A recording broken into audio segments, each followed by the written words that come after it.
Genesis 36 from the Lexham English Septuagint. These are the generations of Esau. He is Edom. Esau took wives for himself and from the daughters of the Canaanites. Ada, daughter of Elon, the Hittite, and Oholibamah, daughter of Anah, son of Zibeon, the Hivite, and Basemath, daughter of Ishmael, sister of Nebaioth, Ra and Jalam and Korah. These are the sons of Esau, who were born to him in the land of Canaan. Esau took his wives and sons and daughters and all the slaves of his house and all the things that he possessed and the livestock and everything that he had acquired and everything that he had procured in the land of Canaan. And he went out of the land of Canaan from the presence of Jacob his brother, for their possessions were too many to live together, and the surrounding land was not able to bear them from the multitude of their possessions. Esau lived on the mountain of Seir. Esau, he is Edom. These are the generations of Esau, father of Edom, on the mountain Seir. And these are the names of the sons of Esau: Eliphaz, son of Adah, wife of Esau, and Reuel, son of Basemath, wife of Esau. The sons of Eliphaz were Teman, Omar, Zophar, Gatam, and Kenaz. Timnah was a concubine of Eliphaz, the son of Esau. These are the sons of Reuel: Nabath, Zerah, Shammah, and Mizah. These were the sons of Basemath, wife of Esau. These are the sons of Oholibamah, daughter of Anah, a son of Zibeon, wife of Esau. She bore to Esau Jeush, and Jalam, and Korah. These are the chiefs of the sons of Esau. The sons of Eliphaz, firstborn of Esau: chief Teman, chief Omar, chief Zophar, chief Kenaz, chief Korah, chief Gatam, chief Amalek. These are the chiefs of Eliphaz in the land of Edom. These are the sons of Adah, and these are the sons of Reuel, son of Esau: chief Nahath, chief Zerah, chief Mizah, chief Shammah. These are the chiefs of Reuel in the land of Edom. These are the sons of Basemath, wife of Esau. These are the sons of Oholibamah, wife of Esau: chief Jeush, chief Jalam, chief Korah. These are the chiefs of Oholibamah. These are the sons of Esau, and these are their chiefs. These are their chiefs, the sons of Edom. These are the sons of Seir, the Horite, who inhabits the land: Lotan, Shobal, Zibeon, Anah, and Dishon, and Ezer, and Dishan. These are the Horite chiefs of the son of Seir in the land of Edom. The sons of Lotan were Hore, and Heman. The sister of Lotan is Timnah. These are the sons of Shobal: Alvan, and Manahath, and Ebal, Shepho, Onam. And these are the sons of Zibeon: Aiah, and Anah. This is the Anah who found Jamim in the wilderness, when he was pasturing the donkey of his father Zibeon. These are the sons of Anah: Dishon, and Oholibamah, the daughter of Anah. These are the sons of Dishon: Hamdan, Esherban, Ithran, and Haran. These are the sons of Ezer: Balaam, and Zukam, and Jukam, and Akan. These are the sons of Rishon: Uz, and Aram. These are the chiefs of Hori: chief Lotan, chief Shobal, chief Zibeon, chief Anah, chief Dishon, chief Ezer, chief Rishon, These are the chiefs of Horites in their chiefdoms in the land of Edom. And these are the kings who reigned in Edom before a king ruled in Jerusalem. And Balak, the son of Beor, reigned in Edom. And the name of his city is Dinhabah. Balak died, and Jobab, the son of Zerah, from Basra, reigned in his place. Jobab died, and Husham, from the land of the Temanites, reigned in his place. Husham died, and Hadad, the son of Bered, the one who put an end to Midian in the plain of Moab, reigned in his place. And the name of his city is Avith. Hadad died, and Samlah from Masrekah reigned in his place. Samlah died, and Shaul from Rehoboth, which is beside the river, reigned in his place. Shaul died, and Baal-Hanan, the son of Achbor, reigned in his place. Baal-Hanan, the son of Achbor, died, and Arad, the son of Bered, reigned in his place. And the name of his city is Peor. The name of his wife is Mehetabel, the daughter of Matred, son of Mehazabel. These are the names of the chief of Esau in their tribes, according to their region, in their territories, and in their nations: Chief Timnah, Chief Alva, Chief Eber, Chief Olibama, Chief Elah, Chief Pinon, Chief Kenaz, Chief Teman, Chief Mibadzar, Chief Magdiel, Chief Zaphoim, and are the chiefs of Edom in the place built in the land of their property. This is Esau, father of Edom. Jacob settled in the land where his father had dwelt, and in the land of Canaan. And these are the genealogies of Jacob. Joseph was 17 years old when he, being younger, was shepherding the sheep with his brothers, and the sons of Bilhah, and with the sons of Zilpah, and the wives of his father. And Joseph brought down a bad report to Israel, their father. Jacob loved Joseph more than all his sons, because he was a son of his old age. He made him a many-colored tunic, and his brothers, seeing that his father loved him more than all his sons, hated him, and were not able to speak anything peaceable to him.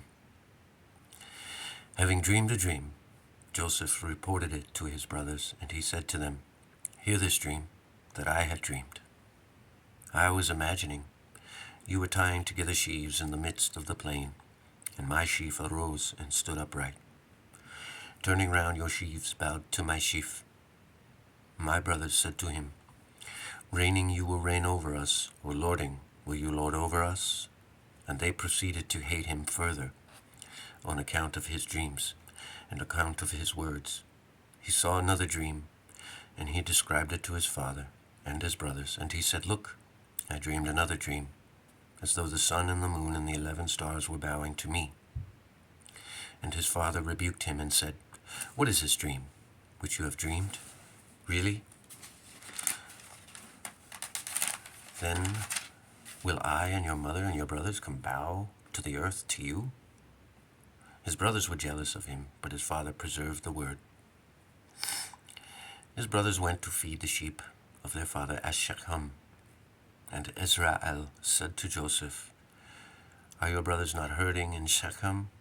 Come, I will send you to them.' He said to him, 'Look, it is I.'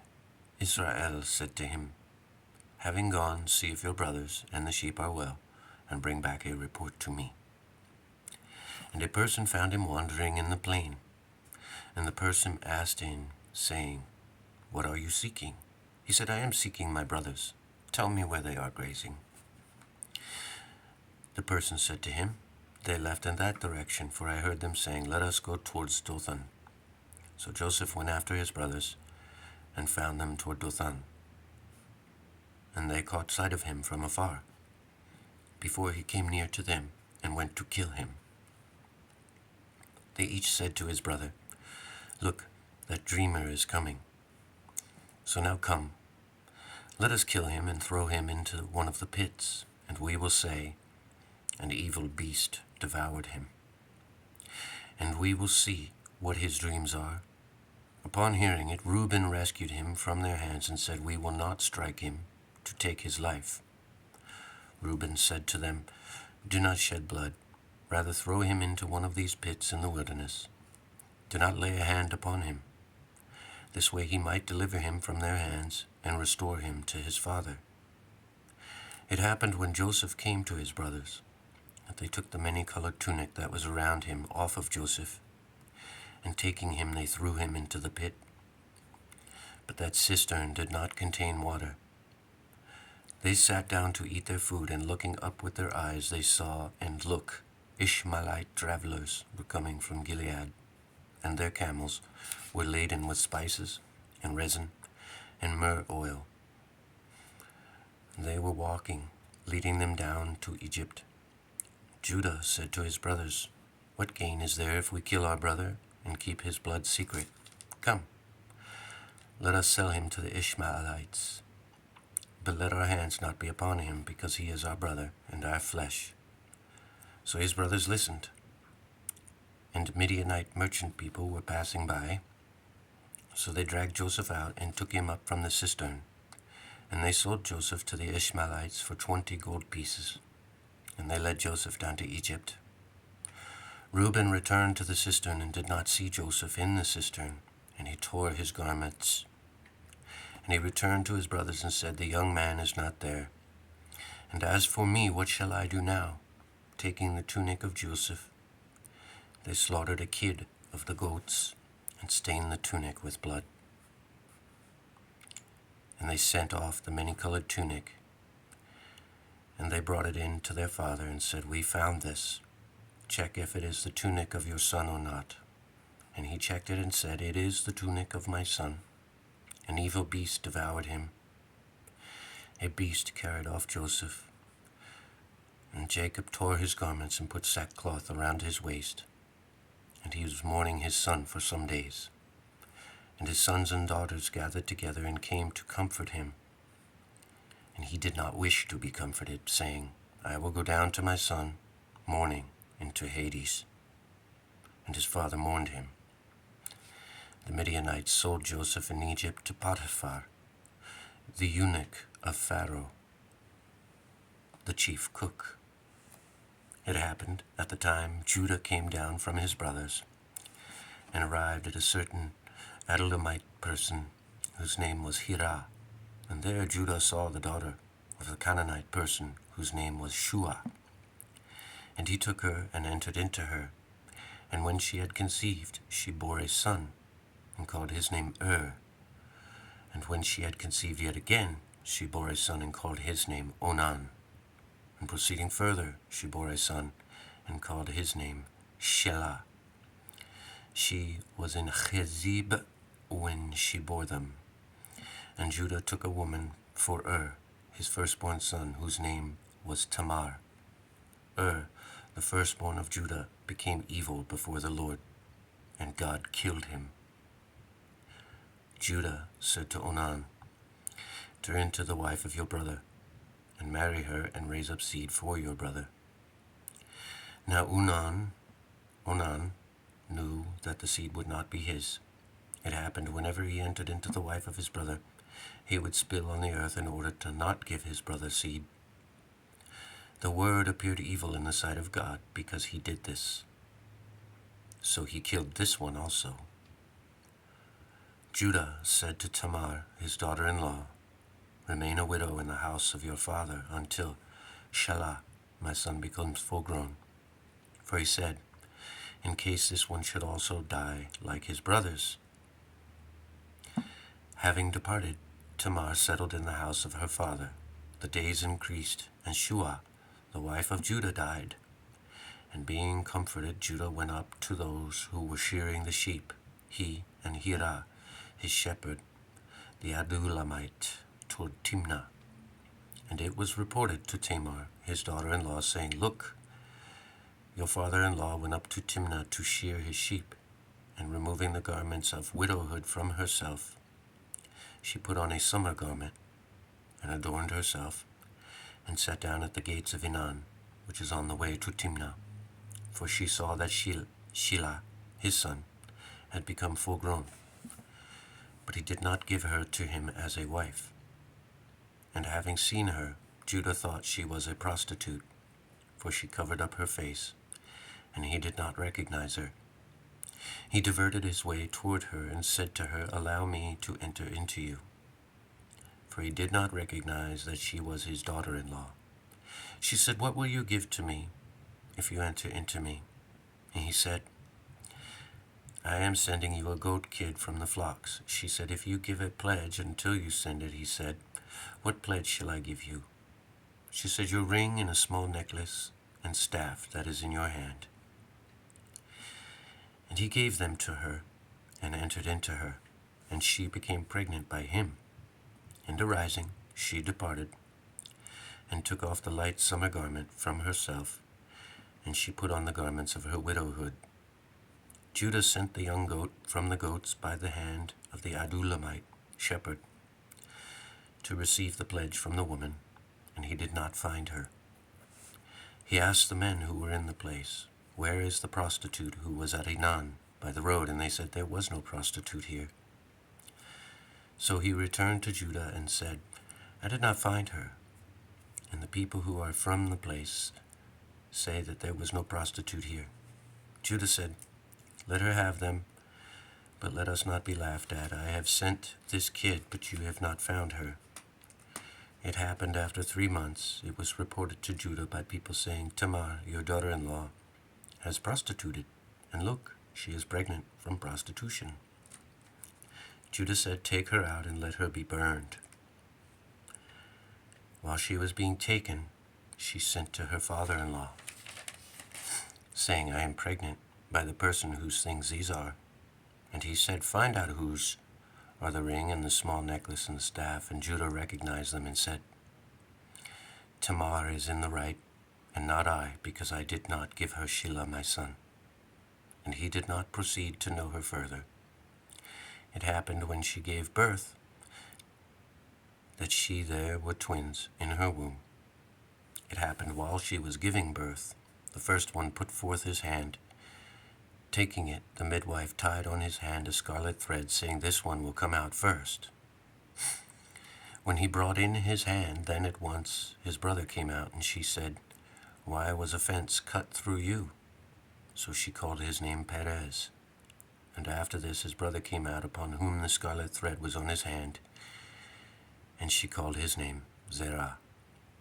Now Joseph was led down to Egypt, and Potiphar, the eunuch of Pharaoh, an Egyptian man, who was the chief cook, acquired him from the hands of the Ishmaelites, who led him down there, and the Lord was with Joseph. And he was a successful man, and he came into the house beside the Egyptian lord.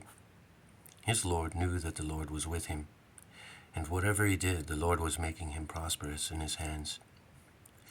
And Joseph found favor before the Lord. It was pleasing to him, and he placed him over his house and all things that were his, and he gave them through the hand of Joseph.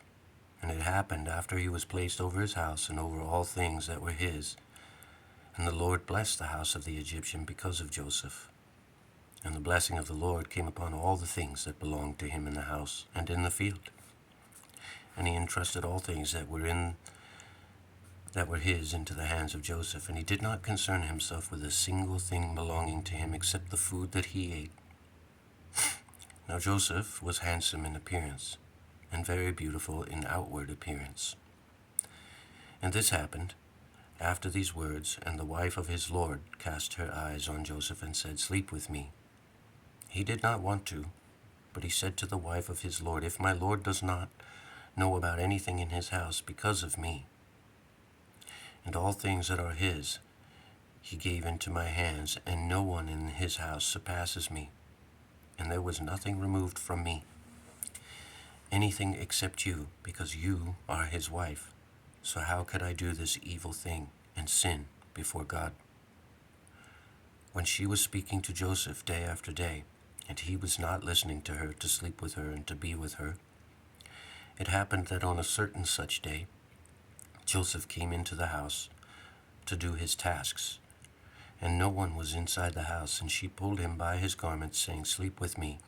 And leaving behind his garments, he fled and went outside. And this happened when she saw that he had left behind his garments in her hands and fled and went outside. Then she called those who were in the house and spoke to them, saying, "Look, he brought a Hebrew servant among us to mock us. He came to me, saying, 'Sleep with me,' and I cried with a loud voice. When he heard that I raised my voice and I cried aloud, leaving his garments with me, he fled and went outside. And she left the garments beside herself until the Lord came into his house. And she spoke with him according to these words, saying, 'The Hebrew servant, whom you brought in to us, came in to me to mock me and said to me, "Sleep with me." When he heard that I raised my voice and I cried out, he left his garments with me and fled and went outside.' It happened then, when the master heard the words of his wife, everything she spoke to him, saying, 'Your servant dealt with me like this,' then he was inflamed with anger. And Joseph's master took him and threw him into the prison, into the place in which the prisoners of the king were held in the prison. And the Lord was with Joseph, and poured mercy over him, and gave him favor before the chief prison guard. And the chief prison guard gave the prison into the hand of Joseph, and all the ones who had been imprisoned, as many as were in the prison, and all things that they were doing there. The chief prison guard did not have knowledge of anything because of him, for everything was in the hand of Joseph, because the Lord was with him. And the Lord made everything he was doing prosperous in his hands. It happened after these words, the chief cupbearer of the king of Egypt and the chief baker offended their lord, the king of Egypt. And Pharaoh was angry at his two eunuchs, at the chief cupbearer and the chief baker, and he put them under guard near the chief jailer in the jail, in the place where Joseph had been imprisoned there. And the chief prison guard placed them under Joseph, and he was placed with them. They were under guard 4 days, and they both saw a dream. The chief cupbearer and the chief baker, they who belonged to the king of Egypt. Those who were in the jail, both of them, saw the vision of his dream in a single night. Joseph entered to them in the morning and saw them, and they were troubled. And he questioned the eunuchs of Pharaoh, who were with him in the keeping beside his master, saying, "Why is it that your faces are sad today?"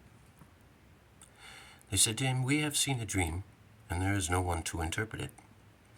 And then Joseph said to them, "Is not their interpretation through God? Therefore, describe them to me." And the chief cupbearer described his dream to Joseph and said, "In my sleep there was a vine before me. On the vine were the 3 stems, and it was sprouting, bearing shoots. The clusters of grapes were ripe, and the cup of Pharaoh was in my hand. And I took the bunch of grapes and squeezed it into the cup, and I gave the cup into the hand of Pharaoh." And Joseph said to him, "This is the interpretation of it. The 3 stems are 3 days. 3 days further, and Pharaoh will remember your office, and will restore you to your office of chief cupbearer. And you will give the cup of Pharaoh into his hand according to your former office, when you were cupbearer. But mention me through yourself when it becomes well with you, and you will show mercy to me, and you will mention to Pharaoh regarding me, and you will lead me out of this fortress, because I was stolen by theft from my land of the Hebrews. And I did not do anything here, but they threw me into this cistern." And the chief baker saw that he interpreted rightly, and he said to Joseph, "I also saw a dream, and I imagined I was carrying 3 baskets of coarse-grain cakes on my head. In the basket that was on top were some of all the fruit that the king Pharaoh eats, the work of a baker. And the birds of heaven were devouring them from the basket that was on top of my head." Answering, Joseph said to him, "This is the interpretation. The 3 baskets are 3 days. 3 days further, and Pharaoh will take your head away from you, and will hang you on the gallows. and the birds of the heavens will eat your flesh off you. It happened on the third day. It was the birthday of Pharaoh, and he was having a drinking party for all his servants, and he remembered the office of chief cupbearer and the office of chief baker in the midst of his servants. And he reestablished the chief cupbearer to his office, and he placed the cup into the hand of Pharaoh, but the chief baker he hung, just as Joseph interpreted to them. But the chief cupbearer did not remember Joseph, but he forgot him.